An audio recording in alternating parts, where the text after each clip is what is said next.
ஒருமுறை இந்திரன் தேவலோகத்திலிருந்து கொண்டு வந்த பாரிஜாத மலரை, அதாவது பவளமல்லியை கிருஷ்ணரிடம் அளித்தார். கிருஷ்ணனோ அதை பாமாவிடம் கொடுத்து விட்டார். இதைக் கண்டு ருக்மணி கோபமுற்றாள். அவளை சமாதானம் செய்ய முயல ருக்மணியோ தனக்கு பாரிஜாத மரமே வேண்டும் என்றாள். கிருஷ்ணன் இந்திரனிடம் கேட்டு பாரிஜாத மரத்தை பெற்று அதை ருக்மணியின் கிரகத்தில் ஊன்றினார்.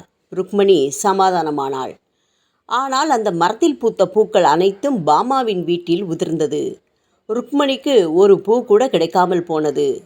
பொறாமையால் ருக்மணி கேட்டது பாரிஜாத மரத்தைத்தான், பூவை அல்ல.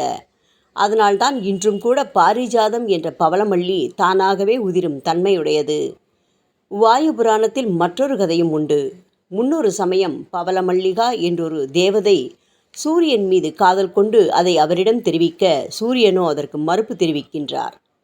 மனம் வருந்திய பவளமல்லிகா சூரியன் மீது கோபம் கொண்டு, என் தூய்மையான காதலை நீ மதிக்கவில்லை, இனி என்றும் உன் முகத்தில் விழிக்க மாட்டேன் என்று சொல்லிவிட்டு பவளமல்லி பூவாக உருமாறினாளாம். அதனால்தான் இன்றும் பவளமல்லி இரவில் நிலவொளியில் இதழ் விரித்து நறுமணம் பரப்பி காலை சூரியன் உதிக்கும் முன்னரே பூமியில் உதிர்ந்து விடுகிறது. விஷ்ணுவிற்கு உகந்தது பவளமல்லி. இதன் வேரில் ஆஞ்சநேயர் வாசம் செய்கின்றார். எனவேதான் பெண்கள் இம்மலரை தலையில் சூடுவதில்லை.